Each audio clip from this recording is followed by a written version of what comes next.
All right. So I started off with that video because what am I doing here? Here and then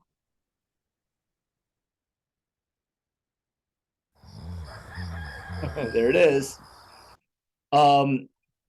Because that is the video me and my squad when we would call literally every day at the first of the month. We'd play that song, blast it in the office, because the first of the month always has the most expired listings of any day.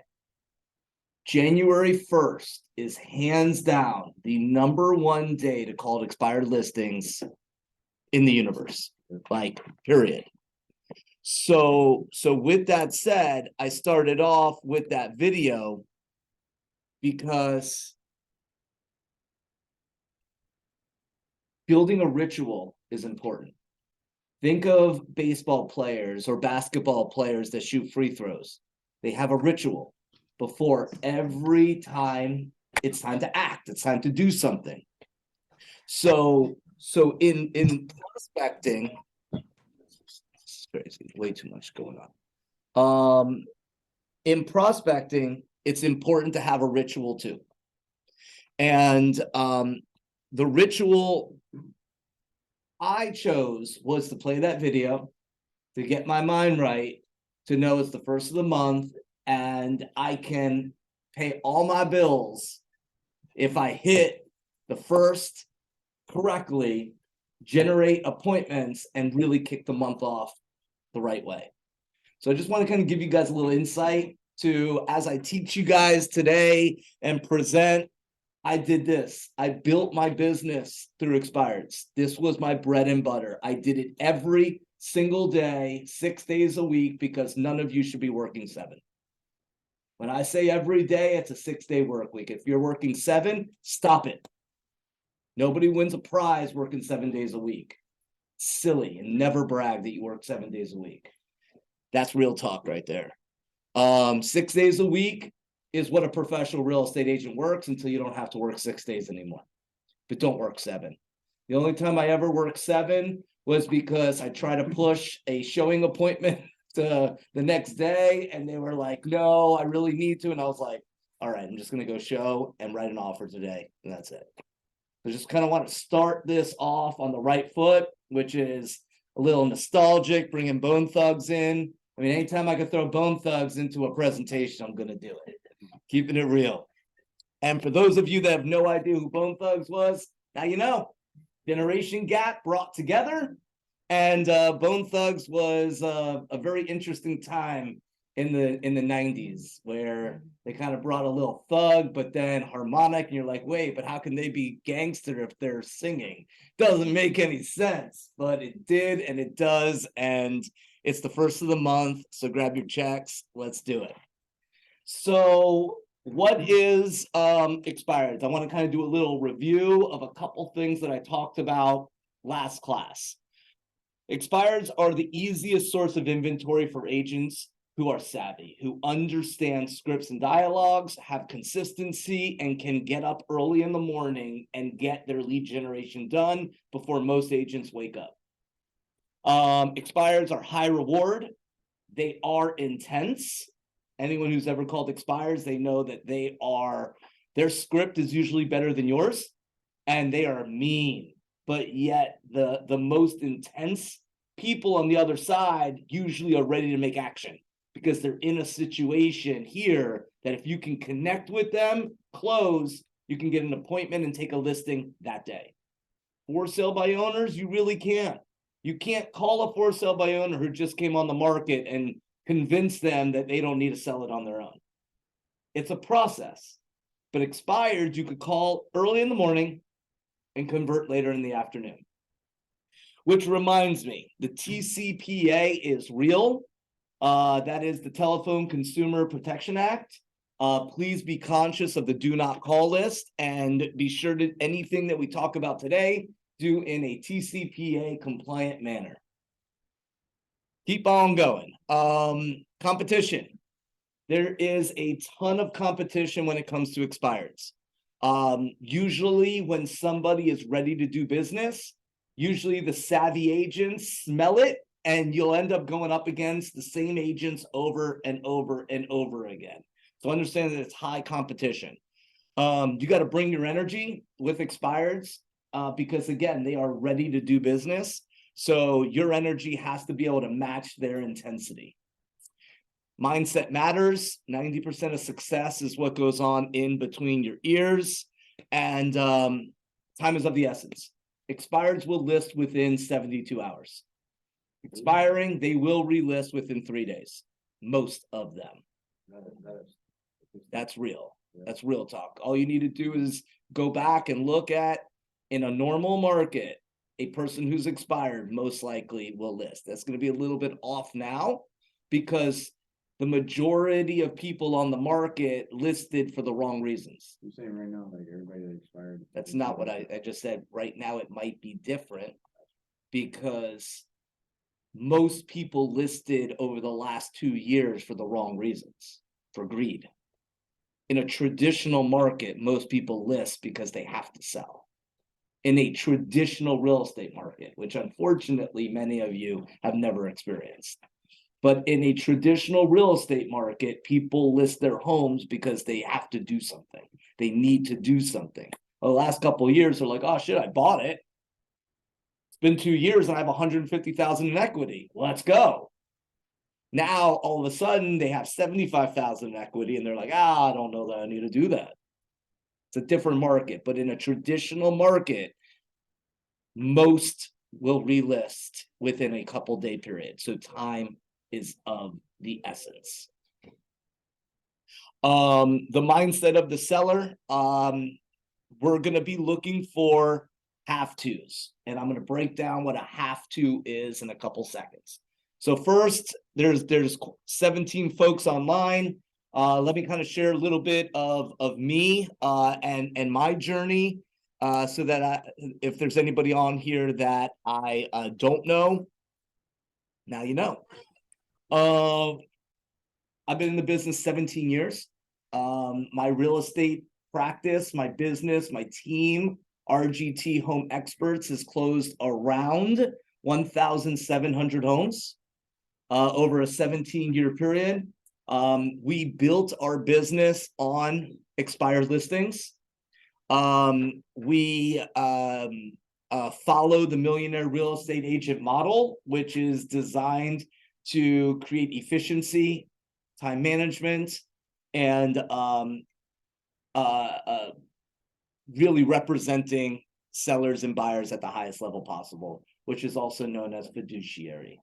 So with that said, that's a little bit about me. Let's talk about have to sellers. The 4 Ds. A have to seller means the sale is outside of their control. Death. Kids inherited the property. They're not going to become landlords. They're going to sell the property. Or husband passed away or wife passed away. It's too big of a property. They're going to sell it. Divorce. It's the only thing standing in the way of the divorce. They're going to sell the property. Debt. They can't afford the property any longer. This is a absolute condition. They are going to sell the property. And the job, which is relocation. Okay. Relocation is where there will be a lot of intensity when it comes to expired listings. And I share this story because I've experienced it multiple times, which is husband or wife had a relo. They knew the relocation was going to happen. They listed with an agent who promised them the world because they're the greatest agent in the universe. And they showed all of their marketing and all of their fluff, and the husband and wife, the owners of the property, you want to shut that? It's super loud out there. So the husband and wife decided on an agent, and 3 months in, the relo happened. The house didn't sell, so the wife or the husband relocated to another state. Well, usually what happens in an expired situation is the agent stops communicating with the seller. because they're embarrassed, because they don't know what they're doing, because they're not very professional, unfortunately. And so now we're now 4 months into the listing, and they haven't heard from the agent in a month. They're now 5 months into the listing. They may have heard from the agent once in the last 60 days. And all of a sudden, we're FaceTiming every night because the significant other, the partner, is now in another state. Now we're 6 months, or better yet, 90 days into this. And all of a sudden, there might be some happy hours coming up, and FaceTimes just aren't really filling the cup. And here we are calling them first thing in the morning with energy and enthusiasm and offering them another approach. That's the expired. That when I say we're looking for someone who's looking for us, that's expireds. There's a lot of people with a lot of energy, but there's also people who are in that situation that if I got to speak to 300, 400 people to find that one all day long, because they will do whatever it takes to sell. And now you got yourself a client who needs you. That's what I loved about expired listings, personally. All right. So that's the 4 Ds.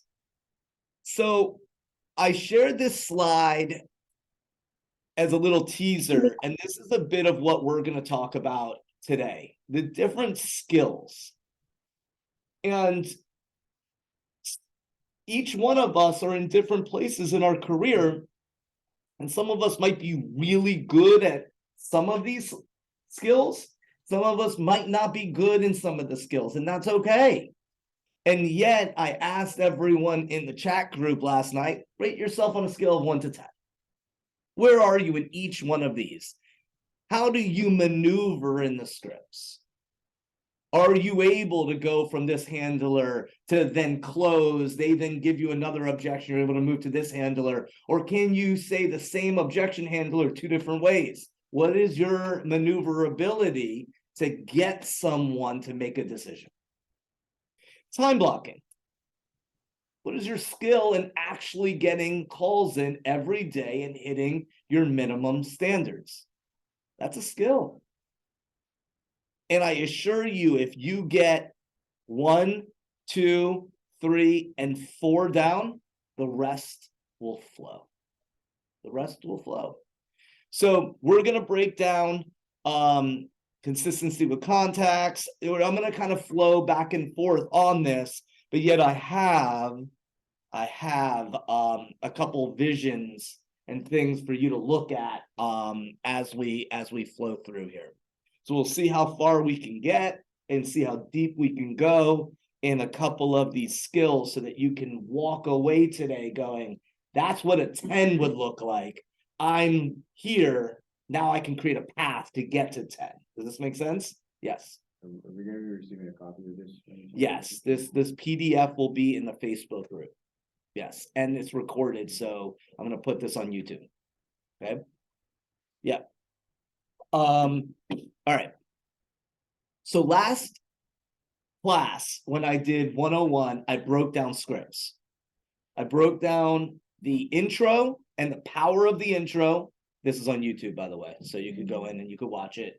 So I went over the psychology of the intro, and I went over the psychology of the questions to ask.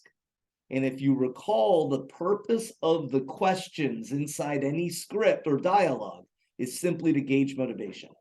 Once you have motivation, your job is to close. Once you close, you're going to get an objection, or they're going to lay down like a little puppy, and you got it. But your ability to maneuver is extremely vital to your ability to schedule appointments. Time blocking, well, accountability is probably the most important factor in your maturation in the skill of time blocking. One of the techniques that we did back in the day is we would have an accountability partner, and we would say, this week I will hit 100 contacts. A contact, and that's number 3, by the way. A contact is a conversation with a decision-making adult about real estate. A contact is a conversation with a decision-making adult about real estate. So we would say, all right, Ralph, who was my accountability partner for a while, and I would say, I am going to hit 100 contacts this week. And then the accountability partner would say, how committed are you to hitting 100 contacts? I'm 100% committed. Awesome. Which means every contact is now worth $20. So if I'm 10 contacts short, that's $200 at the end of the week. That gets you really keen on what's important and what's not in your time blocks. When something like that happens, and someone brings a puppy into the office, you get to make a decision. Am I going to play with the puppy, or am I going to end up short $200, $300, $400 at the end of the week? Decisions start to be made a little bit differently when you have the skill of time blocking, when you learn the skill of time blocking. And we're motivated towards pleasure or away from pain. And I assure you, if all of you were motivated towards pleasure, y'all will be hitting your contact goals every week too. And if you're not, clearly you're motivated by pain. And you have to create a number that makes you really uncomfortable, that you can embrace this skill faster and more efficiently. Consistency with contacts. The only way you can truly be consistent with your conversations and your tracking is if you actually track your numbers. And we're going to go over what this actually means, okay? Because too often, agents make this a very emotional business, and it doesn't need to be. This is a very logical business in getting ramped up. You either speak to people or you don't. You either sit on appointments or you don't.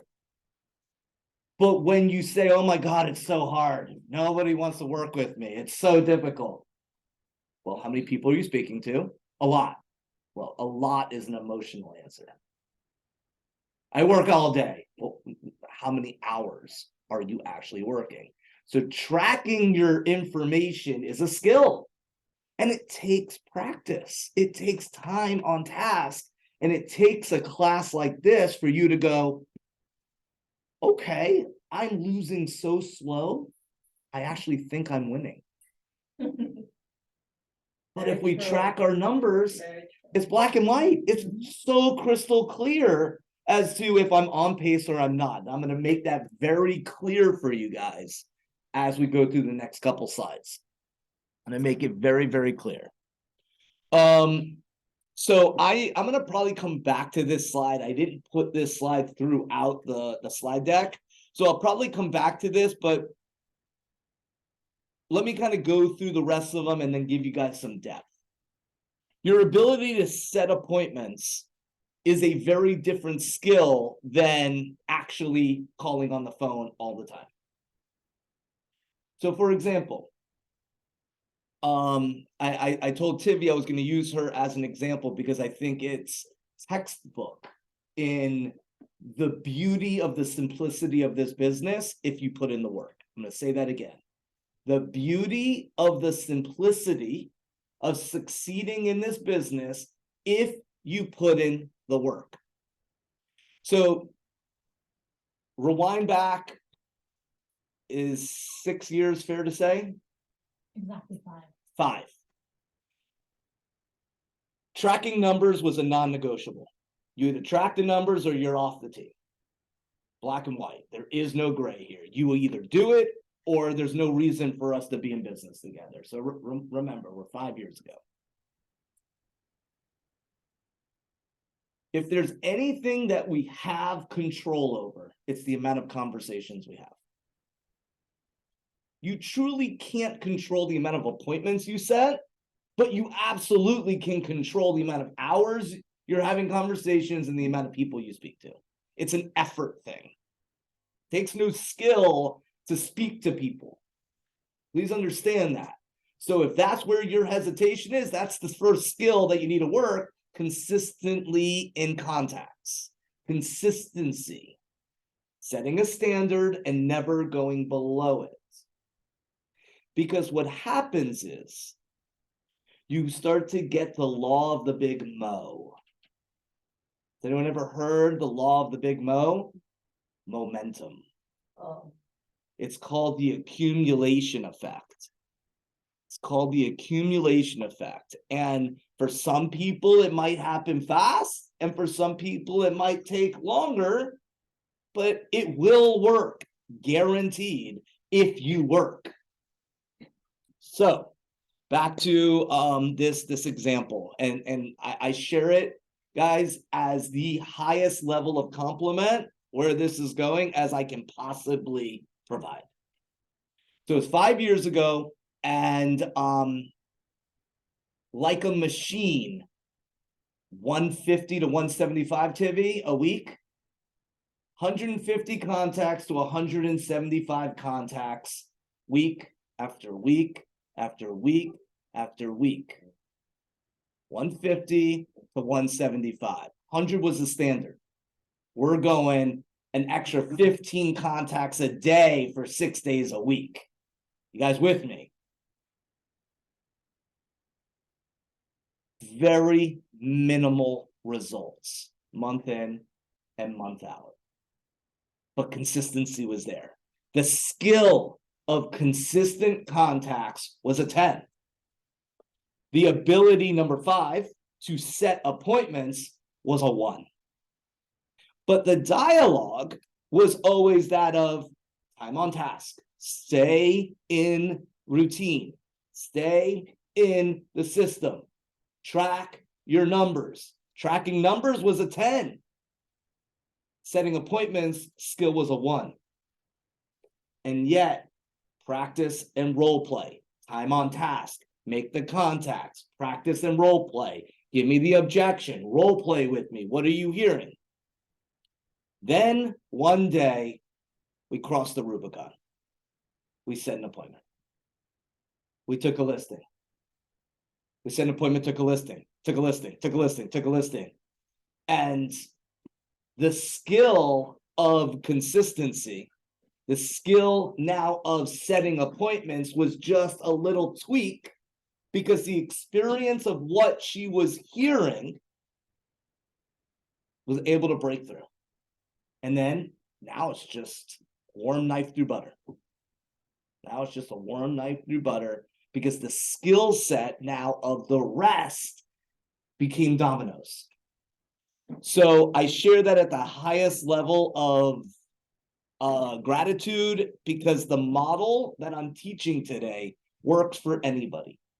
But it doesn't work if you make 10 contacts today, 17 tomorrow, 25 the next day, 13, 7, 20, 20, 20, 20, 20, take a day off.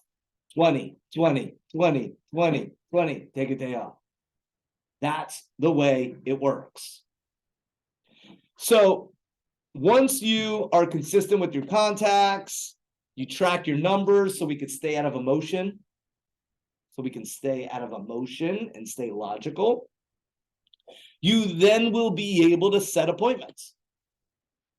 See, once you have the ability to set appointments, the next skill, which takes a lot more time than you think, you then gain a sixth sense, like a third eye,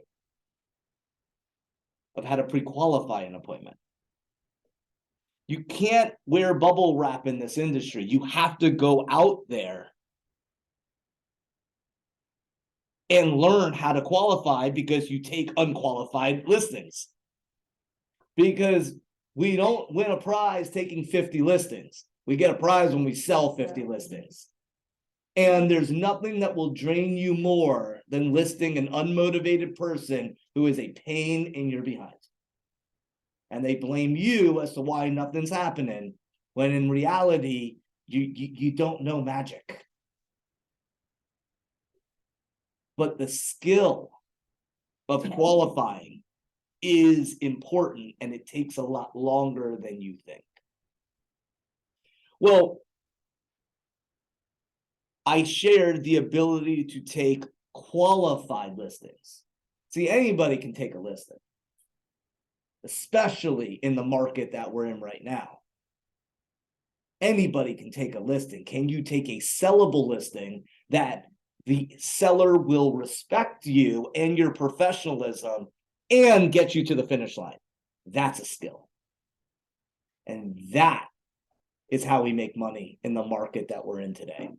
Taking listings becomes really expensive. So I'll give you guys an example.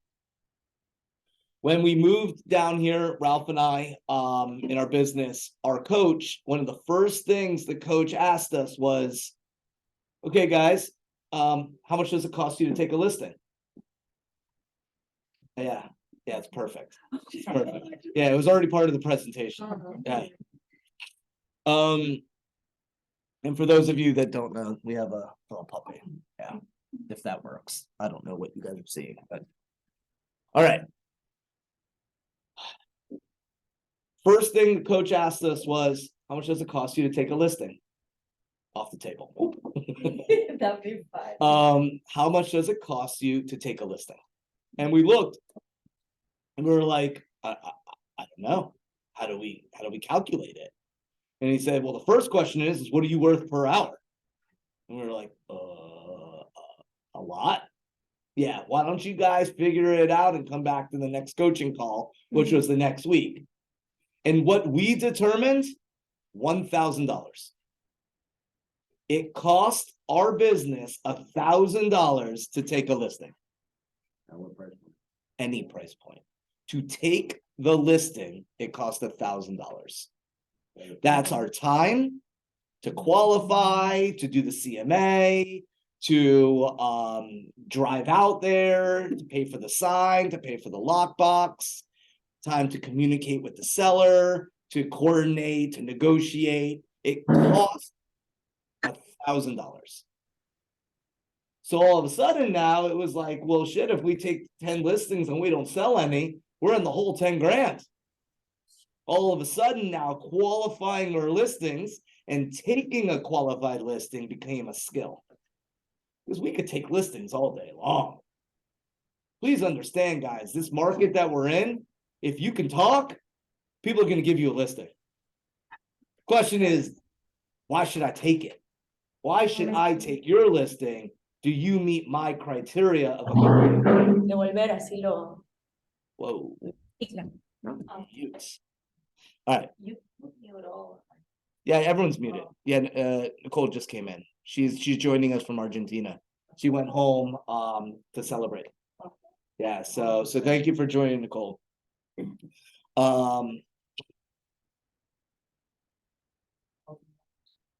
And yeah, so $1,000 to take a listing.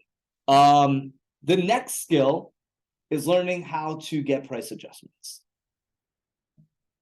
That is going to make or break every single one of you over the next 12 months. Yeah. Your ability to convey the right and wrong of overpricing or being out of the market. And there's a significant amount of scripts and dialogues that a skilled real estate agent has in their arsenal. And communication with a seller is a skill too. In the market that we are in right now, I strongly recommend you choose a Friday or a Monday to call your sellers every week. Good news, no news, any news. You will speak to them and you will share with them what's going on in the market. You each have market statistics that come out on a quarterly basis. That's one of your calls. I'm sorry, on a monthly basis. On a monthly basis. And I believe we're going to be talking about it in the team meeting tomorrow. The new market statistics that came out on a monthly basis that you guys will be getting in your inbox that you'll be able to use with your sellers and your buyers for that matter. So we're going to be talking about that at the team meeting tomorrow. So your ability to get price adjustments is vital is vital to your ability to succeed at a high level. Your ability to negotiate, that's important too. That's important too. Your ability to negotiate a win-win and keep everyone at the table, along with bulletproofing, which is a skill. Okay. If you going back to number 4, tracking your numbers, y'all should be tracking dead deals. Y'all should be tracking your dead deals. A deal you put under contract, buyer and seller agree on all terms. 3 weeks later, 2 weeks later, deal falls apart.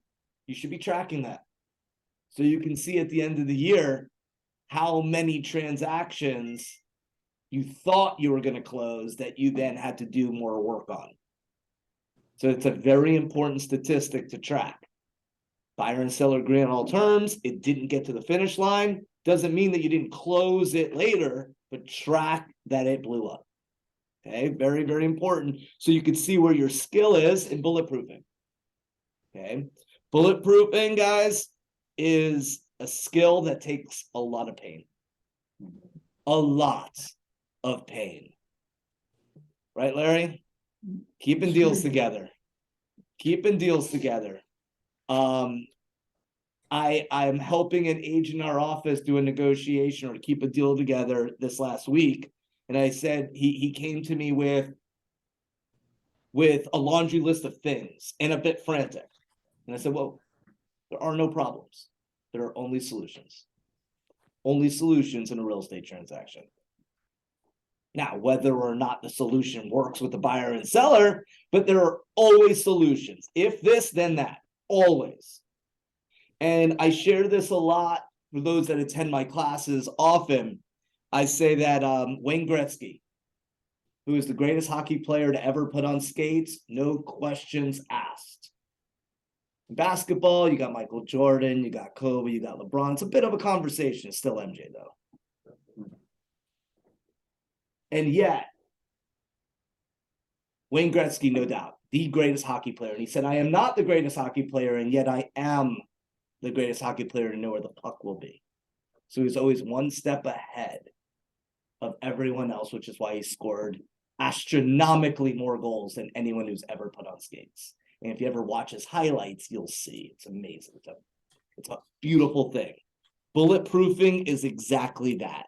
Getting ahead of problems before they happen so that you can have solutions before drama hits the stage.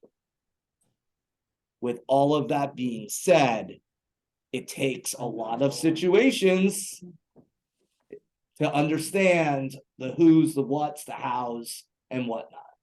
Okay, so I'll give you guys an example of bulletproofing. Inspector came back that the roof is at its life expectancy. Bless you. Seller believes that the roof has another 5 years based on when they bought the property. Buyer wants the roof repaired, right? Oh my God, where are we at? What's going on? Simple solution. Let's get 3 roofers to go out to the property within 48 hours. Let's have a professional roofer tell us what the situation of the roof is. And now we know if the inspector was right on or if the inspector wasn't. And most importantly, we can get quotes so that everyone is on the same page, all within the inspection period. Buyer can move on if they choose to. Seller has all their options. At the end of the day, the roof's the roof. If the buyer walks away, it's the seller's roof. They're the highest bidder on their home. So we get to make decisions. And so we all came to an amicable decision. Buyer waived the rest of their inspection period, and appraisal is going to be this week. Moving on. Bulletproofing. Keeping everyone at the table. Communication. I'm going to give you guys a little secret. Stop texting.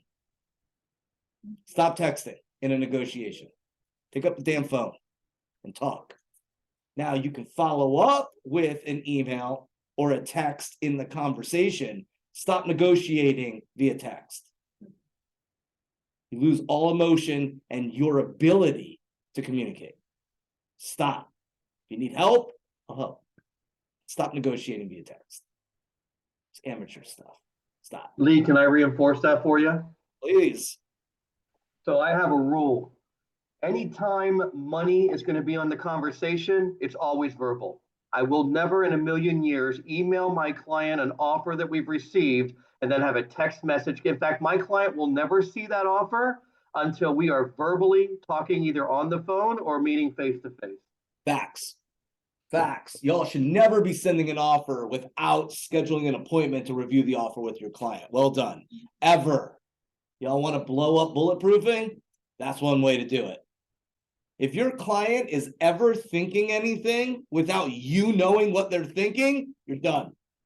You're done. How do you represent somebody if you don't know what they're thinking? Oh, that was the key word, represent, not facilitate. Represent. That's a skill. It's a skill. So thanks, Lance, for getting me on that little soapbox.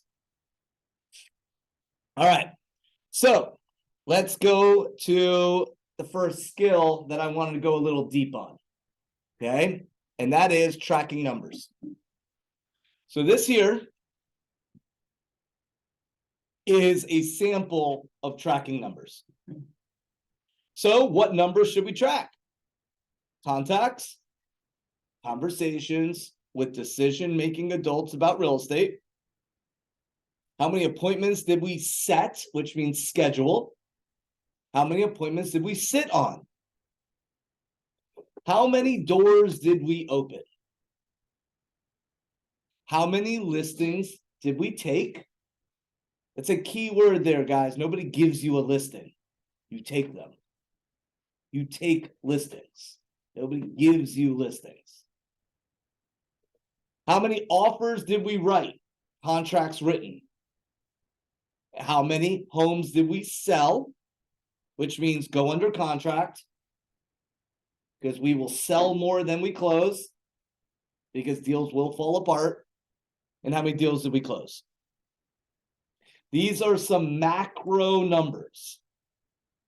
Now, you could get more analytical if you wanted to, but just think of this as a very fundamental numbers to track.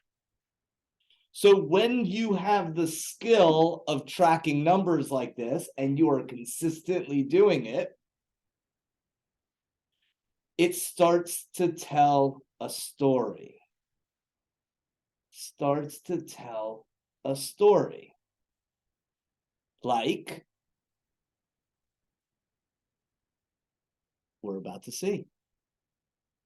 How many contacts do I have to get a closing? We just take contacts and divide it by the amount of closings, and now you get the ratio. Every 100 conversations, I put a deal together. I actually closed a deal. Your numbers are going to be different, and that's okay. At the beginning, they're going to be pretty gnarly, and that's okay. But not knowing where you are is not. Oh, it's okay, but you're just going to become really emotional in how difficult this business is. First, logical. How many conversations to sit at somebody's table? Well, in this case, it was once a day. I set an appointment every day that I sat on. 19, because 20 is the standard. How many homes do I have to put under contract to actually close? Well, 3 out of 10 fall apart in this example. Say 30% fallout in this example, which, by the way, is real. Which, by the way, is real numbers. What percent of the offers written actually went under contract? In this case, 3 out of 10 were a dead deal. They weren't accepted by the seller, but 7 out of 10 were. Now imagine if that number's 30. You think we can have a conversation on how you're writing offers? And I don't know who that is, but they're loud. Mute. That's you. All right. You guys see the importance of tracking numbers? Oh my God, I'm writing so many offers. Well, how many offers are you writing? 1 in the last month? Okay, let's really break this down. How about this? Paid per door. You take GCI divided by the amount of homes shown. Buyer wants to see 4 properties on a Saturday. Shit, I just made $1,000. Let's go. Not made up. It's legit. GCI divided by doors. It's a real number. The question is, what's your number? Now, again, this isn't expired, but yet it is the skill of tracking numbers. Paid per consultation, paid per offer written, average commission, homes shown to writing an offer. Look at that. Every 5 homes, Mr. and Mrs. Buyer, clients write an offer. So when we get to 7 or 8, we got to go back to a consultation so we could get our reins back on, because the average agent, the average client writes an offer after 5. And it's okay that we're not, but let's just get aligned so we can figure out where we're in disalignment. Appointments set versus sat. Well, 3 out of 10 won't show. 3 out of 10 won't happen.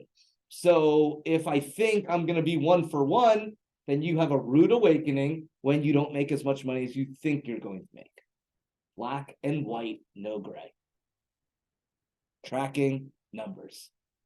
If you don't track numbers, you are asking to fail in this business. Not saying you will. That's not what I said. But you're asking to fail because you are then a victim of the market. When you have a moment, Lee, did you consider an expired contact? It's again, don't overthink this, guys. A contact is a conversation with a decision-making adult about real estate. A contact is a conversation with a decision-making adult about real estate. You get to do, you're running your own business. Whatever you want to do from there, you get to. If a kid answers the phone and says, my mom's not home, is that a conversation with a decision-making adult about real estate? If someone says, go take a long walk off a short pier, is that a conversation about real estate? No, but if you want to call it a contact to get your 20, you can, but it's your show. Does that make sense, guys? So let's see, just a conversation with someone. Again, should you have their email? In theory, but again, a contact is a conversation with a decision-making adult about real estate. If you want to call a contact someone that is on the phone with you longer than 2 minutes, you're allowed to. It's your business. But understand that the model is 20 contacts a day, 100 a week for 47 weeks a year. You'll make 100 grand in this business all day. Guaranteed. Doesn't mean getting their email address and all of that. Go ahead. So you're telling me that you make 100 contacts a week? Mhm. So you put in 4,700 contacts a year Mhm. in your database. Comment. No. No. A contact is not entering someone into a database. You see, you guys are starting to create. I get it. It's the same conversation. It's a conversation with a decision-making adult about real estate. If you want to call a contact someone that is on the phone with you long enough for you to get email address, it's a different way of defining your business. But a contact is a conversation with a decision-making adult about real estate. So if you're not going to talk about real estate, is it a contact? Doesn't mean you ask for business. It's just, are you having a conversation with someone who can make a decision about doing business with you at some point about real estate? That's it. That's it. Now, should you get their email? Sure. Should you put them in your database? Sure. That's not a contact. Contact is a conversation. Okay, that's it. A lead is the one usually you put on. Exactly. That's then a lead. A person who is willing to have two-way conversation with you is a lead. Is a lead that you put in your database. Absolutely. Oh, Yeah, one is a conversation. The other is you have a reason, have dialogue with them again. Okay. when you call, you say, can I call you back in 2 months? Because they say, I don't want to sell it in 2 months or something. That's a lead. Sure, if you, that's what you want to define as a lead, I'm not gonna hate on it. Yeah. But whether you spoke to them about all that, it's still a contact. Yeah. Okay. Does that help, John? Yes. Perfect. Yes. Perfect. All right. So now, going back to, here is a business plan once you know your numbers. So if I average 60 contacts a day, that would be 5,520 contacts over a year. That should equate to, in other words, if I made 5,520 contacts, based on knowing every 60 contacts, your numbers could be different, you schedule an appointment, that would mean you would sit on 92 appointments over a 12-month period. If you had a 50% conversion, which means 50% either didn't show up or 50% kicked you out of the house, that means you would take, mathematically, 46 listings over a 12-month period. If you converted 30%, which means you failed 7 out of 10 listings, you would close 14 units. At an average price point of $380,000, that is 5 million closed, which would be GCI of $150,000. This is an economic model. It's math. There's no emotion in this. The only number you have full control of is the number at the bottom. And then working on your skill set to say, hey, if I can go from 60 contacts to 55, then I can work less to schedule the same amount of appointments, which means you don't have to prospect as much, but the math is still the same. Go back. Yeah. Don't have to prospect as much. So in this math, that's why there's an asterisk next to 60. It's saying every 60 contacts based on last year's numbers in your in this particular business plan, you will schedule a listing appointment.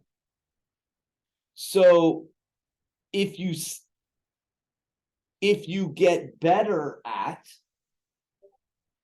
scheduling listing appointments, so going back to the skill of number 5, the ability to set appointments and pre-qualify them, number 6, you may go from 60 contacts per appointment scheduled to 50 or 55, which the number that's non-negotiable in going up the stream here is appointment sat. Because if you're still at a 50% sat to conversion, you have to sit on the same amount of appointments. But if you get better at your prospecting, then you don't have to make as many contacts to sit on appointments. Is everyone catching that? Yeah. It's math. There's no emotion in this. If you get better at prospecting, you don't have to make as many contacts to sit on the amount of appointments. But if you want to go like afterburners, like really crush without doing more work, you get better at appointments sat, 92, to listings taken. If you change that to 50 to 60%, an extra 10%, you just added 9 new listings. You see how the math works? You didn't have to make any more contacts.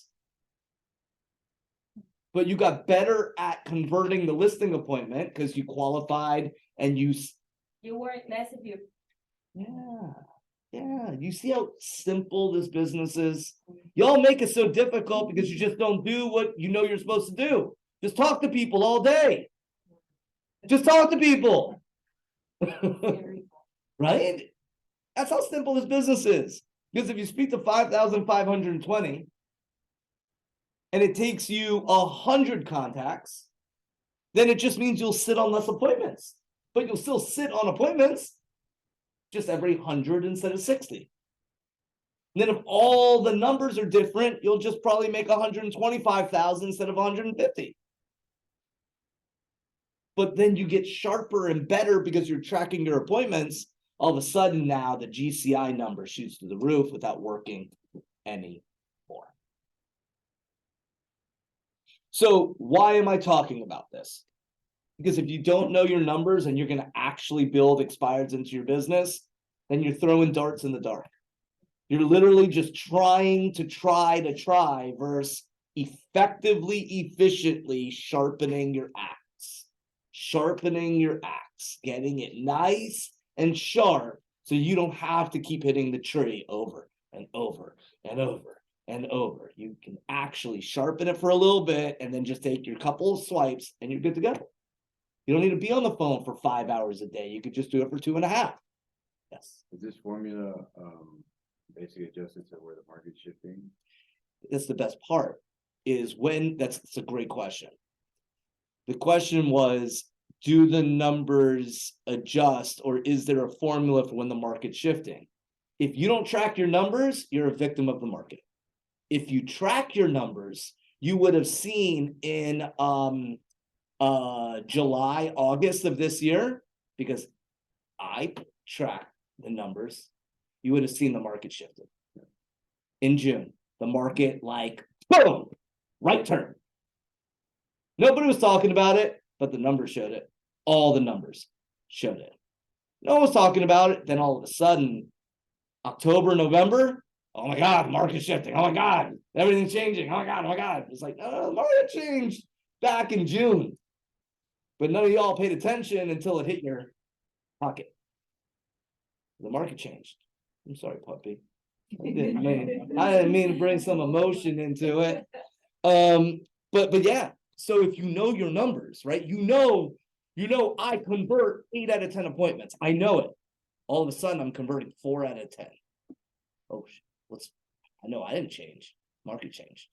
And now you can get ahead of it and go, oh shoot, I got to get my numbers now, analyze what's going on, see what objections I'm getting that I used to be able to handle that I can't handle, and now you get ahead of it.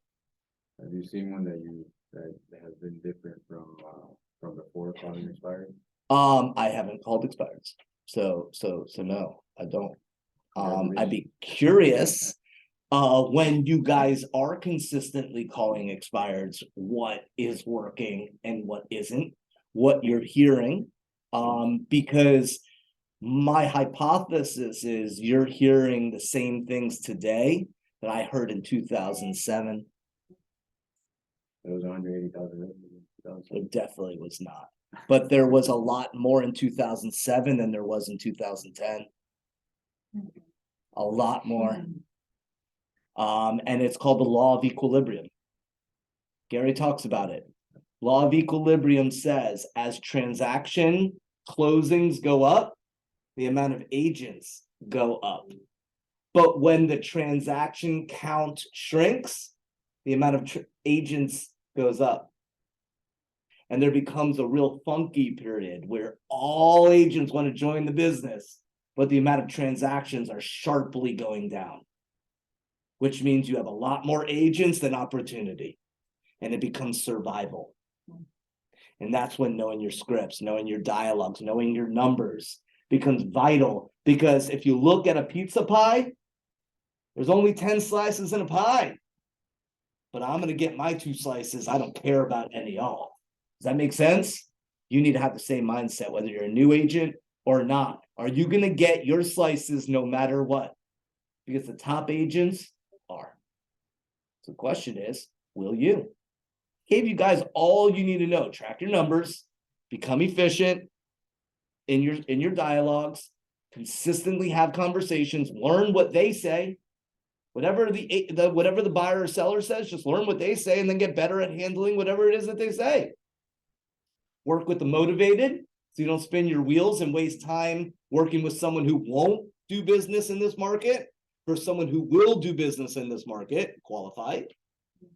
And you'll be good to go whether you're a brand new agent or not. And then most importantly, get with the market of the moment.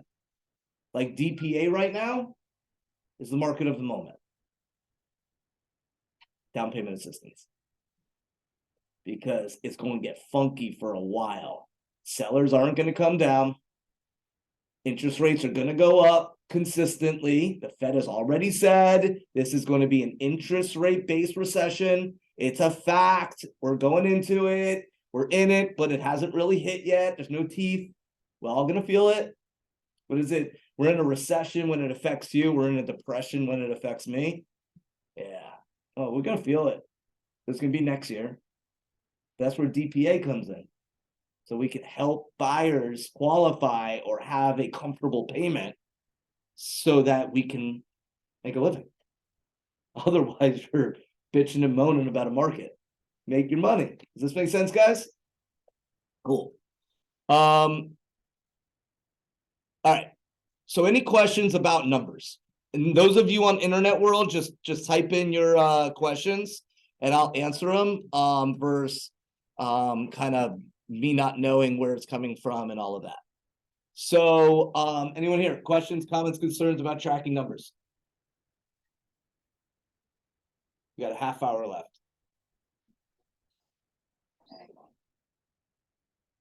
My question is about, I guess, the psychology of the expired.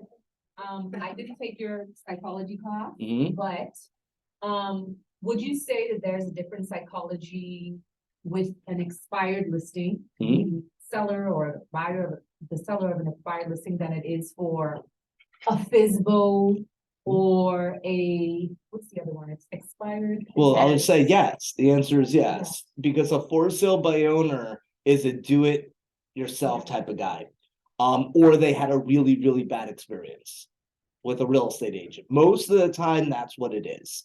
They listed with what we used to call a fake tour, because there's nothing real about them. Yeah, I'll let that one sink in for a second. And so then they just do it themselves. They're like, if I'm gonna pay you $14,000, I might as well just do it myself, because that's what a real estate agent is. And not all real estate agents are created equal. So a for sale by owner is a dating process. It's a long tail approach. Thank you. You're very welcome. And expired is hot, ready, let's go. If they're motivated. If they're not motivated, then there is no motivation. There's no speed. So expireds are fast. You can call an expired in the morning and legit list them in the afternoon. Maybe experience. Okay.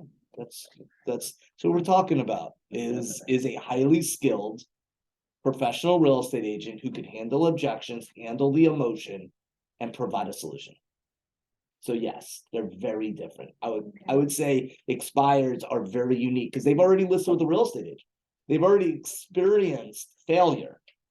Now they need a new approach, a new angle. Okay. Yes, Larry. You were talking about down payment assistance. And that, just hit me. Mhm. I was thinking, starting today, on my net sheet, I'm going to have down payment assistance and use 6% of the price. Yeah. And the owner, in my opinion, when I'm presenting it for the first time, will certainly understand it. Mhm. Then when we get a contract, and there is no down payment assistance, it's left more room for negotiation. Right. Yep. So love it. And yes, another way of angling this, which I completely agree with, by the way, is the conundrum that new home developers have. Like a new home development. We offer 10% commission to the real estate agent, but why don't you just drop the price 10%, right? We were offering 3, now we're giving the agent 10. That's a 7% difference, just give it back to the buyer. In your case, this idea is, hey, we'll still sell at this price. Your net will still be here, but we can open it up to a bigger pool of buyers and help more buyers get into your neighborhood because you agree with your net seller, you agree with what this number is, but we can provide an opportunity for someone that may not be able to qualify. It's a beautiful thing. Yes. Yes. Oh, Matt, can you just touch on how down payment assistance works? It's exactly what it sounds like. Assistance in out-of-pocket costs for a buyer. You have to qualify. Again, let's not go down a rabbit hole. No, but it's coming from the seller. Hold on.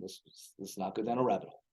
Let's climb out of the rabbit hole and let's answer the question without spitfiring 3 more questions. Okay. So DPA, down payment assistance, is just that, assistance with out-of-pocket costs for the borrower. How it works, there's 1,000 different ways the DPA works. One can come from a bank, one can come from a seller, one can come from a family member. The answer isn't a box. The answer is, does the buyer need assistance to close? And if so, how do we get it to them? Now, historically, we're going down a rabbit hole. This is expires 201. We're going down a rabbit hole here. But most of the time, bank DPA, so a bank providing down payment assistance, is very risky for the transaction. Doesn't mean that it's risky. It could be risky because many times there's a certain amount of money available and you don't know if the money's available until you're ready for the money, and you could be SOL 2 weeks before closing.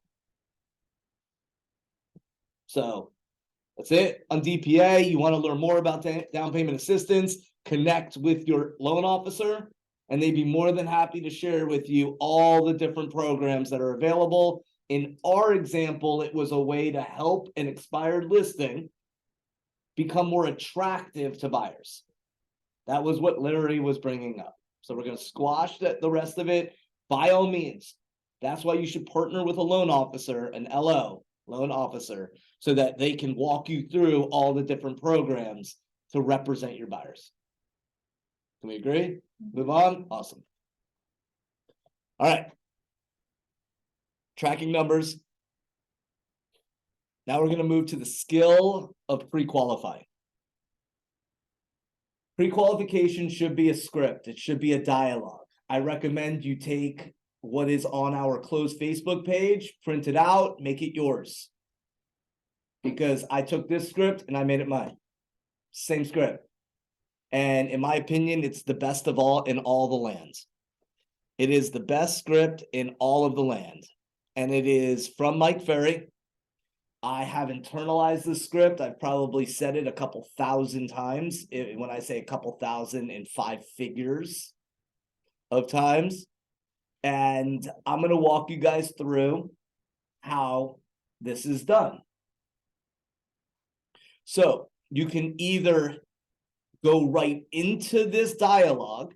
You can either go right into this dialogue the moment you set an appointment, or you can set the appointment and say, hey, there's a couple questions that I'd like to ask you. May I call you later today or tomorrow? Does this make sense? Okay. So before I come out, there's a number of questions I'd like to ask. Would that be okay? And they're going to say, of course. And they're going to say, of course.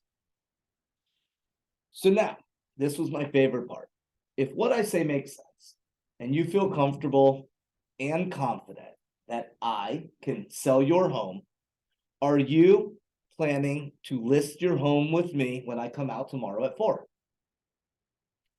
Now, you can read it or you can say it with the embedded commands that it's entitled or intended to be used. So, sell your home is an embedded command. You guys see how it's underlined? And list your home with me is an embedded command. Any Star Wars fans? These are not the droids you're looking for. List your home with me. Sell your home. It's called neuro-linguistic programming. It's embedded commands. It is psychology 101. So if what I say makes sense and you feel comfortable and confident that I can sell your home, are you planning to list your home with me when I come out tomorrow at 4? They're gonna say yes, or they're gonna say it depends. Then I always repeated it. I can appreciate if it depends, and let me kind of go back over that.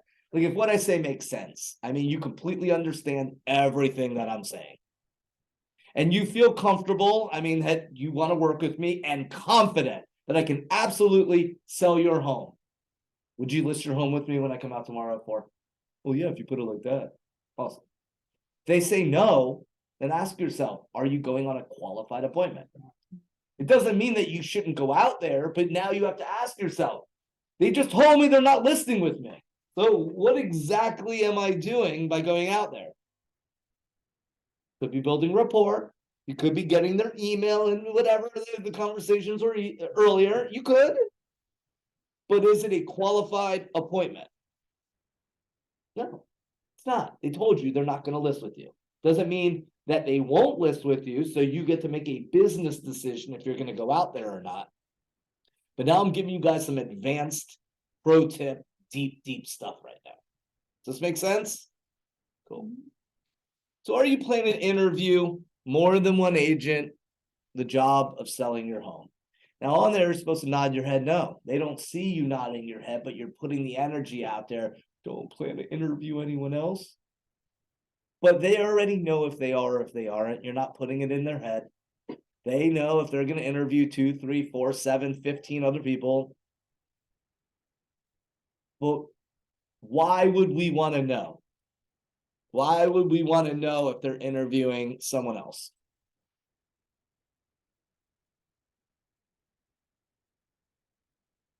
So that we can know that there's competition. So we know that there's competition. Absolutely correct. Go ahead, Larry. Yes. I want to be first. Because we want to be first, absolutely, or last. Right? We want to be first, and if we can't be first, we absolutely want to be last. Why else? You adjust your listing presentation software. We can adjust, absolutely. What else? You guys are all right.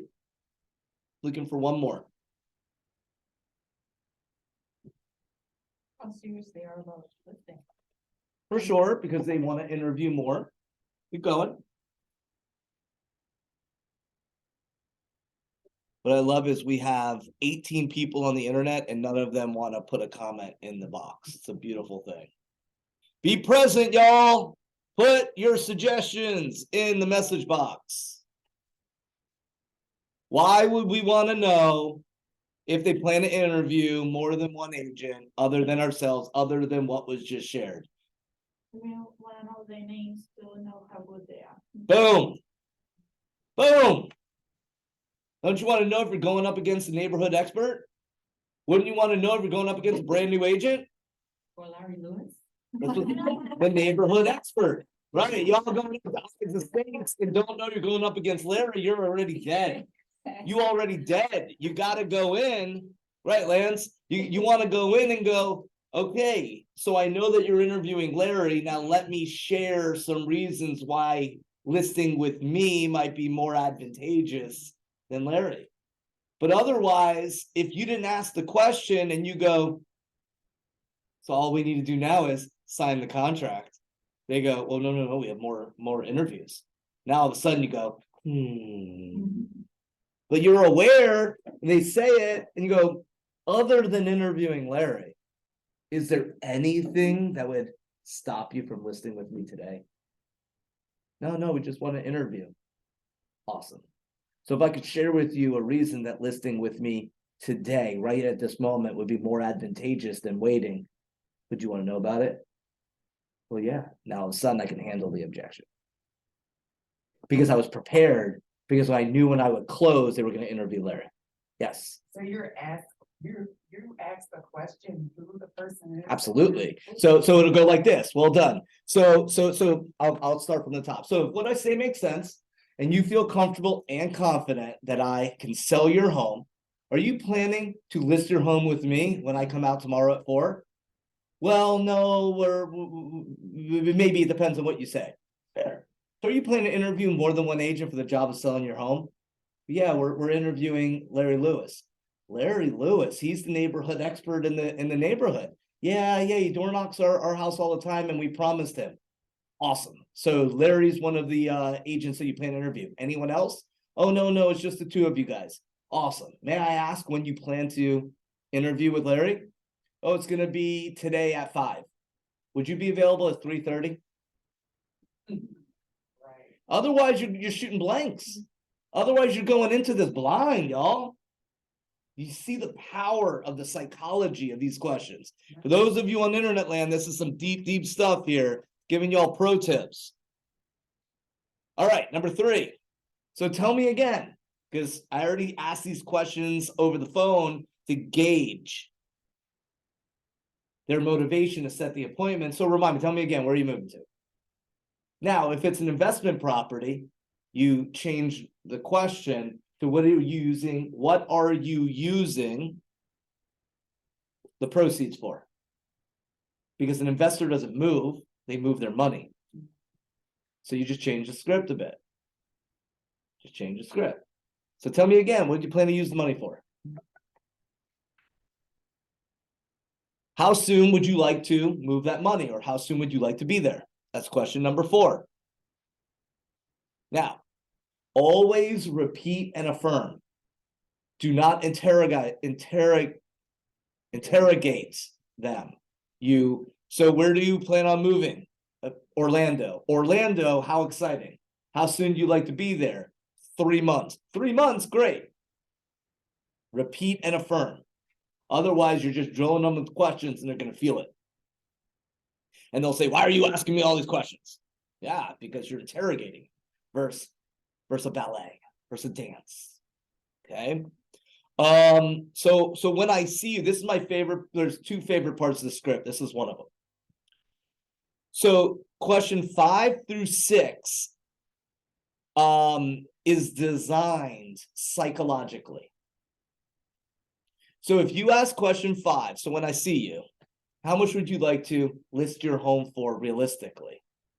They may say, well, that's why you're coming out. That's why I'm hiring you. And they'll do that. They'll poise. Then you got to be ready to counter. You got to be ready, which is the next part, which is, I can appreciate that. I study homes and prices every day. Therefore, I assume that you'll list with me at a price that would cause your home to sell, correct? What price won't you go below? You go like that, just flow, they'll answer that question. That's the one that actually matters. Because then you can work the net sheet backwards. But you got to be able to handle it. So if they poise, you go, I can appreciate that. Look, as a professional real estate agent, I study homes and prices every day. Therefore, I assume that you will list with me, embedded command, at a price that will cause your home to sell, correct? What price won't you go below? So it's not about asking how much money they would want to have in their pocket after everything is said and done. You can get there, but right now we're seeing, do the numbers work? Because what somebody wants and what they're actually going to get are 2 completely different things. Remember, if you're working with have-tos, you can't make more money appear. This is really important, guys. This is not an emotional business. You can't make a property worth more than it is. It's like stocks. Like if I bought a stock for 100, but it's selling for 65, I can't get $100 for it, even though that's what I pay for it. It's only worth 65. Same thing in real estate. So yes, you want to know what their net is, but right now I'm qualifying the appointment. Because back in the day, it was, how much do I owe? I owe 400 and the property's worth 175. So again, all markets are different, but it's gauging right now. So what price do you want? What price won't you go below? Now, how much you owe? So that's the next question. So what do you want? What won't you go below? How much do you owe? So now I'm getting their net. As a rough number, whatever price, 8% commission and closing costs. So you could take whatever price, multiply it times 0.92. Multiply it times 0.92, and that'll give you their net before what they owe. Could you please repeat again? Whatever price we sell at. Closing costs are usually 2%, commission is 6. So 6 plus 2 is 8, multiply whatever number times 0.92 gives you their net number before what they owe. It's a rough number to gauge, rough. And the only exception would be now, if in your net sheet you're putting, Closing costs. let's say 6% help. So now you would use 86. You know, Absolutely. So let's stay fundamental, This and then one. this is right. So fundamentally, 6% commission, I'm the 2%. middle. Right? Once they give me what they give me, then that's a 9%. Thank you for coming in and having a conversation with somebody else. This is why Zoom is just so, I appreciate you guys being here. But it's a lot. 6% commission, 2% closing costs, and then of course seller concessions or any other ways to market the property like seller concessions or DPA, you would add to that 92 or subtract. You guys got what I'm saying, hopefully. Not story for another day. How much you owe on the property? Look, have you ever thought about selling it yourself? We want to ask that so when we go to close them, they go, well, at that price, I'll just sell it myself. You remember when we spoke on the phone earlier today? You said that wasn't an option, so please tell me what changed. Please tell me what changed. But if you never asked the question and they were like, no, there's no way, then they bring it up, you have some meat to get to the bottom of why they're doing it. Will you help finance the home for the buyer, or do you want all your cash out? This shows that you're a professional and you understand seller financing. Whether you understand it or not, just ask the damn question. Just ask it. We'll cover you if they want to do seller concessions. Just ask it because it makes you care if they want their cash out or if they're willing to finance the home. That might be coming more and more in the market, that is, because of interest rates and whatnot. We'll see. Number 9 is my favorite question. Okay, I told you 5 through 6 is my favorite. This one is my favorite. Will you please briefly describe the home to me? Based on this answer, you're able to determine where they're at in the disc profile. Where they're at in the disc profile. Driver, analytical, amiable, expressive. Based on how they answer this question and how you communicated with them, you can adjust your presentation based on how they want to be spoken to. So for example, a driver, if you go through a bunch of statistics with a driver, they will kick you out of the house, straight up. If you do not give any statistics to an analytical, they will not list with you. If you don't ask an expressive to talk, they're going to think that you're mean. And an amiable, well, warm, fuzzy, and don't pressure them. Again, you'll learn all this as you fail forward and understand why you took or didn't take listings. So, will you please briefly describe your home to me? Hey, look, I'll be sending a package of information over. Will you please take a moment to review it? That would be a pre-listing packet. Those of you in bold learned about that. Do you have any questions before I arrive? Whatever they say, whatever questions they have, you do not answer them. It is the kiss of death. I'm going to say it again. Do you have any questions before I arrive? Whatever questions they have, you do not answer them. You simply say, I know that's important to you, and that will be the first thing we discuss when I come out tomorrow at 4, today at 5. Whatever the answer is. Okay?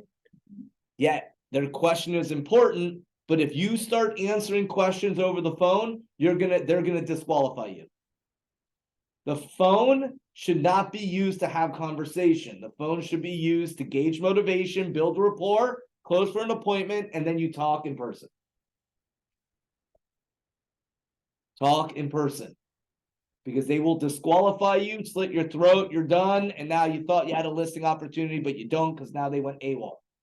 Because you thought you were going to be the expert and answer all their questions. They were like, actually, I don't like you. Yeah, the reality. This is real, guys. Take it for someone who built their business on the phone. I'm giving you guys all the pro tips. Hey, look, so you know our meeting should only take between 5 and 25 minutes. Would that be okay? Now, why would it be 5 minutes? Because I wrote down 3 real important questions. Number 1, do you absolutely have to sell this home? Number 2, will you price the home to sell? Or do you want to leave it on the market for a long, long time? Number 3, do you want me to handle the sale for you? Great, sign the contract. 5 minutes. It's called a 1-minute presentation. And you should only do that if you know the people. And yet in my entire career, I had one of those. It was an expired. There was a line of our agents, like an agent walked out when I got there, and there was an agent after me who knocked on the door while we were filling out the paperwork. And so it was an older guy. It was a 45-minute drive from the office, qualified the appointment, sat down in his living room, and I said, whatever his name was, so long ago. I was like, and I had my coach folder, and I said, I wrote down 3 real important questions, and I literally wrote them down. Every appointment, I wrote the 3 questions. You absolutely have to sell this home. And I shook my head. He was like, yeah. Like, number 2, will you price this home to sell? Or do you want to leave it on the market for a long, long time? It's like, no, we need to sell it. He's an older guy. I said, number 3, do you want me to handle the sale for you? And he goes, well, yes. I was like, well, all we need to do now is sign the contract. Hold it out, put it down. I was like, let's go. And went through the contract. Agent knocked on the door and I said, you drive back to Orlando, bud. It was an agent from my office too. Agent before was from Remax. Agent was other was from our office. So the only other question that I would add to this that isn't there that should be always textbook, are there any other decision makers? And will they be present? Do not go on listing appointments without all decision makers. Do not do buyer consultations unless you are with all decision makers. Do not show property unless all decision makers. Pro tip. Otherwise, you are mistaking movement for achievement. Then you got to go back out and show it again. If daddy needs to see it, daddy will be there for the inspection. Yeah, we're not coordinating with daddy before we go and do things. Daddy will be there for the inspection, and dad meets the inspector. Yeah. I think that's okay. And then last but not least, I recommend that you guys download the 40 real estate objection handlers. I recommend that you guys start practicing these, that you internalize these, and that you become a monster in internalizing all 40 of these handlers. Like, if I list my home with you and buy my next home, will you give me your commission? No. Any other questions? Or, I can appreciate that, and I want to be upfront with you and say, no, I will not cut my commission for a simple reason. Bless you. As a professional, my time has certain value, and I only work with people like you that realize the value of my service. And before you say anything, think about this. If an agent's willing to cut my commission just like that, how well do you think it'll cut? I will stand in your negotiation on your equity, on the biggest investment you have. If I can't stand for my own worth in front of you today, See, I want to demonstrate up front how tough I am going to be for you. Therefore, cutting my commission is not an option. Does that make sense? Guys, if you can internalize that, if you can make that you, so when you get it, you smile instead of going, trying to take my commission. This is power. So where do you get this, Pauline? MikeFerry.com. Just register on there. He's the OG. Everyone else stacks on top of Mike. I came up in the Mike Ferry School of Real Estate. And it's free. Just go there, you can download the expired script, the FSBO script, the objection handlers, the listing presentation, the marketing plan, all of that is there. And what you'll find is everyone else's scripts derive from Mike Ferry's. Mike Ferry's the OG, the original. Lee, Yes. what is your success rate? We were talking about disc profile. Yes. And you as an agent, you have your own, I guess, profile. Yep. Encountering persons that were like yourself, what was your success rate in acquiring the listing? So one of the things that we practiced was called versatility. And versatility is being able to adapt to a variety of situations in a variety of ways. And at first it was very low. And as years went on, I feel I became more versatile. I was able to get more tribal. I was able to connect with the human to meet them where they were.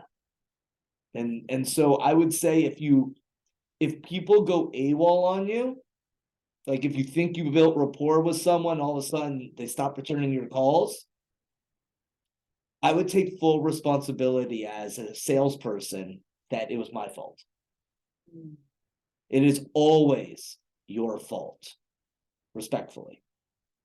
That is rule number one in sales. There are no jerks in the world. They're only a jerk because you showed up in their life and they reacted to the way you made them feel.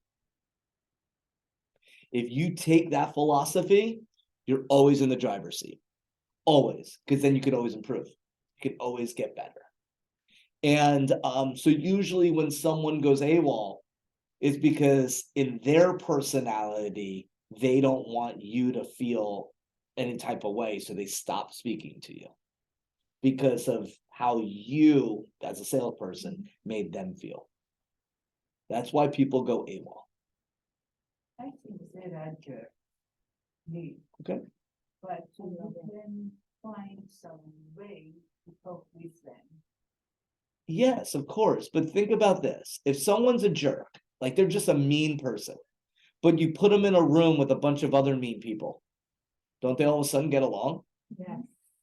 They have common grounds. That's the philosophy. Right. You meet their emotional level. Absolutely. And you will find that with right. Next. With expireds. This is important. With expireds, you must meet them where they're at. You're the 30th person to call me. Oh my God, what do I win? Oh my gosh, how exciting. I heard you again. Right, meet them where they're at. You're the 30th Keller Williams agent to call me. Hold on, whoa. Did you just say 30? I have 200 in my office. You're telling me 170 aren't doing their job? Humor sells. Yeah, yes. Versus going, and hang up. Meet them where they're at. Meet them where they're at. They want to be intense? Be intense. Yo, you're pissed off because your home didn't sell. Look, when you sell the home, where are you going? Help me help you. And I'd raise my voice like that and meet them, and then I'd bring it down. Once I got them past, and then I would talk to them.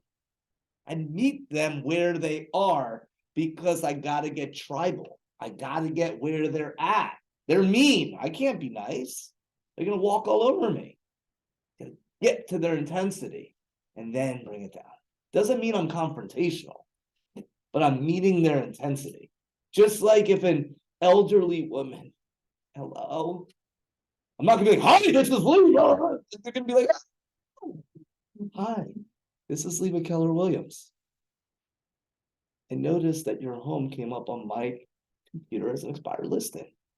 I was calling to see when do you plan on interviewing the right agent? That's all. You just meet people where they are. Have I ever knocked on an expired listing, David? I have not. And yet it's the same thing. You're just getting in front of them. You're simply following the same dialogues. Look, I came to see your home came up on my computer as an expired listing. As a courtesy, when you sell the home, where were you planning to move? Yeah, Larry. I was at the, couple Fridays ago at the, statistics meeting, Mhm. and I'm listening for that aha. And an hour goes by, nothing. 2 hours go by, and to me, wasn't getting anything. And all of a sudden, out of nowhere, Richard said, don't call the expireds, knock on their doors. Yeah. And it gave me confidence that that works. It totally works because there's two sides to everything. One is they're bombarded on the phone, so they stopped answering the phone. So round peg, square hole, right? Think of a 2-year-old. Round peg, slamming it into the square hole. Doesn't fit. But they keep going. Doesn't fit.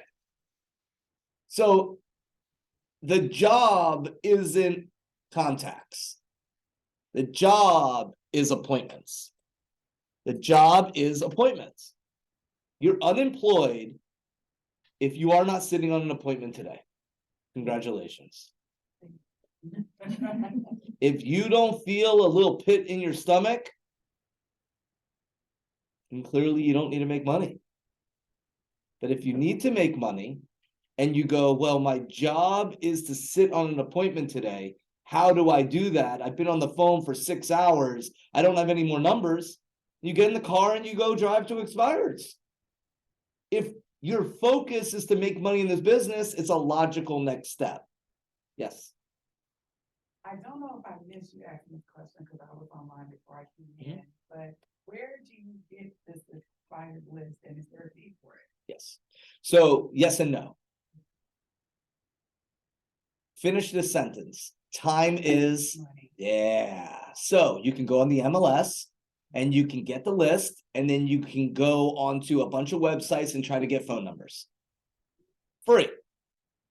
Or you could pay for a list that comes out every day with phone numbers and you could call them. That also scrubs the DNC, the do not call list, which also allows you to prospect in a TCPA compliant manner. And you can get a list with a dialer for $250 a month. It's very inexpensive in retrospect. So if you figure, let's round it up to 300, that's $3,600. If you call for 3 hours a day, 5 days a week, that's 15 hours a week. 30 is 2 weeks, 45, 60 hours a month. If you legit call for 60 hours a month and you work on your scripts and work on your dialogues, you think you could close a deal a year? So if your average commission is $10,000, is it a good return on investment to invest 36 to make 10? That's if you only close one deal a year. But we're running businesses, guys. And I get that some of you might be cash strapped, but time is money. So yes, you could go pull all these statistics and pull all the numbers, and you'll be spending hours a day versus actually doing your job, which is speaking to people. Yeah. There's a list of those of you on Digital World, I'd love to hear your ahas as we close this out. So I'm gonna stop sharing. You guys here, I want to hear your ahas. Let's close this thing out and talk it through. So where are we at? My aha was Yeah. what price won't you go under? Yeah, what price won't you go below? Yeah, won't go below. Yeah, what price won't you go below? What else? that a contact is not necessarily a lead, and it's not something that you have to put into command or anything like that. It's simply just having a conversation with a decision-making adult about this. That's it. It doesn't have to be, Does well, not. let me get this, let me get Nope. that, so I can put it into command and blah, Yep. blah, blah, and set you on a task and all of these things. Right. Nope. That's a lead. Right. Gotcha. Yes. Yes. Well done. All right, Clarissa, come in. Good afternoon, Lee. I'm sorry, we had our team leader meeting over in Coral Springs. But for the short time I've been here, the 3 questions, your 1-minute presentation, powerful, Yeah. powerful. So good. So good. Yeah. Wrote down 3 real important questions and you smile and nod. It's so awesome when you are comfortable in what to say, when you're super comfortable in what to say and you're present and you look in their eyes and you start nodding, you'll watch them, they'll start nodding too. It's amazing. It's the most beautiful thing. Do you want me to handle the sale for you? Yeah. No. Like you'll see them, they'll nod yes, and then all of a sudden they'll snap out and they'll be like, actually, that's awesome. All right, so let's see what else we got here. Mirror and match. Sophia said my ahas were to never send an offer via phone or oh god, yes. Well done. If you take that away, please, that's amazing. And track. I have an aha. Give it- Cassie. Yeah, so having a quality appointment, making sure that like because anyone can have an appointment, but a quality appointment I think sets aside from like a regular appointment. Like you can set an appointment, but it has to be quality. I know this because the first one I sent, I learned that it has to be pre-qualified, and just finding out the motivation more importantly as well, like you said, so it's not like a headache dealing with that person. Correct. And you'll learn this. Like it takes time. You'll learn the rights and wrongs, and you'll be able to have a pain in the ass seller. And then all of a sudden you could connect the dots and go, oh, I should have done this, or that's what I should have asked that question for. But you can't, what I want you guys to take away is you cannot wear bubble wrap. You cannot succeed in this business wearing bubble wrap. You got to get out there. You got to get dirty. You got to break things. You got to mess up. And yes, Clarissa, it's recorded. Perfect. John, what do you got? Building a ritual is essential. And I think that's why I've had success connecting with people in expireds. I've called probably 300 numbers in the last week and a half or so. And I immediately, when I hear the voice, I bring my voice up or drop it down. But the point is that every day at 8 o'clock, I'm calling expireds, and it's become, I get myself ready. I get in the same spot. I have my coffee ready and I just do it. And, years of covering athletes, every single one I've interviewed had a ritual, whether it was preparing for a game or stepping up to drive the first golf ball. The rituals, when they get embedded in you, it organizes you and it really sets your confidence level before you dive into any of this. And then everything else kind of follows. 1000%. First of the month was a ritual for us. We would watch Glengarry Glen Ross, the Alec Baldwin monologue, one of the best monologues in movie history. We would watch the Boiler Room monologue with forgot what his name is, but y'all know what I'm talking about. Hopefully. All right, sweet. What else we got in here, guys? Yeah, go ahead, Larry. Asking all these questions, it gives us an opportunity to practice our scripts to handle those objections before we get there. Facts. That you pre-qual so you could get the objections first. Practice them, be aware you're gonna get them. So when they say them, you are ready to handle it with a smile. Absolutely one of the key fundamental reasons to pre-qual. Yes, Leah. Yes, I like what you said. When you are on a phone with future client, somebody, you have to ask questions if they have a question for you, but we never have to answer. We have to tell, yes, I understand this is very important. You need answer on this question, but I will answer for this question as soon as we meet. It'll be the first thing we talk about as soon as I see you. Soon. It'll be the Thank first you. thing I talk about. Go ahead. I think the biggest thing is like the only way to like get your conversion rate to be better and to go on more appointments, it just comes, the whole thing about how it comes down to making more contacts, that's just the base for it. That's it. And I brought up Tivi earlier. Guys, she was doing 150 to 175 contacts a week. No results. Month after month after month after month. No results. We were able to tweak a couple things over time. All of a sudden, floodgates opened up to appointments and listings taken. Floodgates. But if she didn't track her numbers, it would have been an emotional conversation every time. I'm working so hard. I'm speaking to so many people. I'm on the phones all day. Well, you're speaking to 175 people and you have 0 appointments. That's the number. There's nothing else. Okay. So let's work on what you're saying. And we're able to listen to the recordings. And we're able to tweak some things. Warm knife through butter. Ben Affleck. Yes. Well done, David. That's exactly it. All right, so Nicole's closing us out. As a new agent, my aha is consistency. Track your numbers and practice. The resources are here. Yeah, guys, I'm here for you. We are one company, 3 locations. So those of you guys in the other market centers, you'll be seeing me, hearing me. This is recorded. I am going to put it on my YouTube page, Coach Lee Rosa. And it will be shared across the market centers so you guys have access to it. Make it a great day. Thank you, Thank you, Lee. Lee. My pleasure. Take care, everybody. Good luck. Bye-bye. Thank you, Lee. Bye.